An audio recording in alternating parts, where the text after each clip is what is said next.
अब बेटा मान लो वही again gift of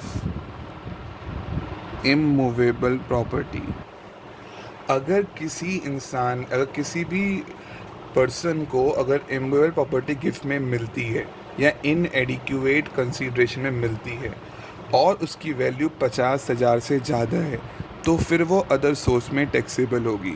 same case, बस इतना है। कैश वाले में क्या था, एग्रीगेट सबको ऐड करना था। मूवेबल प्रॉपर्टी में क्या था, एग्रीगेट सबको एक साथ देखना है। यहाँ पे क्या है, इंडिविजुअल ट्रांजैक्शन को, एक एक ट्रांजैक्शन को देखना है। मतलब मान लो एक्स ने वाई को एक लैंड जो उसने 1/6 को परचेज करी, कोवा थी 1 लाख। मान लो वो उसने उसको गिफ्ट, मान लो उसको सेल करते हैं, सेल कर दी 10 लाख में, जबकि स्टैम्प वैल्यूएशन कितनी है आपकी, मान लो 10,20,000। ठीक है, तो पहले एक्स के लिए क्या होगा, कैप गेन वर्किंग होगी, 1/6 से लेकर बेची मान लो 30/6/14 को, तो 29/6/14 तक हो गया। सेल में कितना आएगा, 10 लाख। सेक्शन 50C तो अट्रैक्ट होगा नहीं क्योंकि 105 से ऊपर नहीं है। डन, 10 लाख लूँगा, कोवा 1 लाख अपॉन 5/6 इंटू 14/15 माइनस किया, लॉन्ग टर्म कैप गेन आ गया पक्का। और वाई के लिए अदर सोर्स में कुछ नहीं होगा, वाई के लिए अदर सोर्स में कुछ भी नहीं होगा।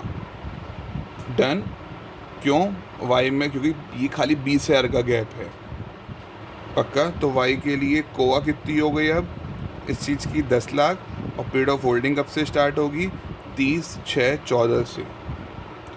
अब मान लो इसी केस में अगर मैं कहूँ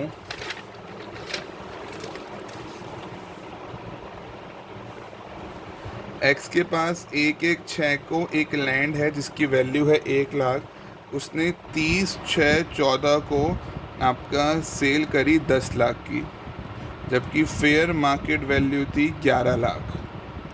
ठीक है, ओके। तो एक्स के तो कैप गेन आ जाएगा, सेल में कितना आएगा इस बार, 11 लाख, क्योंकि सेक्शन 50C अट्रैक्ट हो जाएगा इस बार।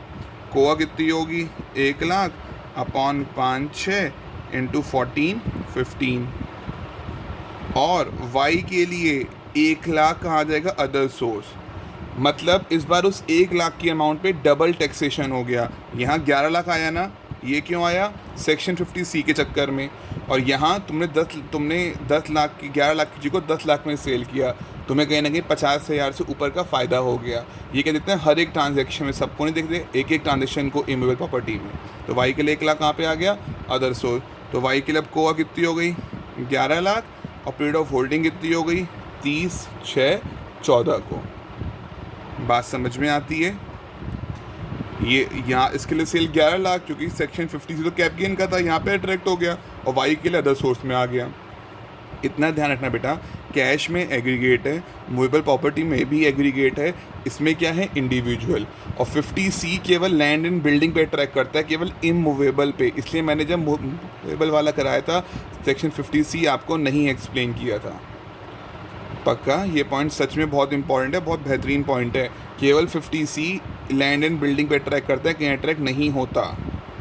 उसमें क्या था, 105% से ऊपर होगी तो हम स्टैम्प वैल्यूएशन को लेंगे, और अगर एसएससी को डिस्प्यूट है तो वो ऑफिसर के पास जाएगा, ऑफिसर उससे ज़्यादा बोलेगा तो वो स्टैम्प वैल्यू को उठा लेगा, ऑफिसर से कम बोलेगा तो कम वाली वैल्यू को वो एग्री कर देगा पक्का।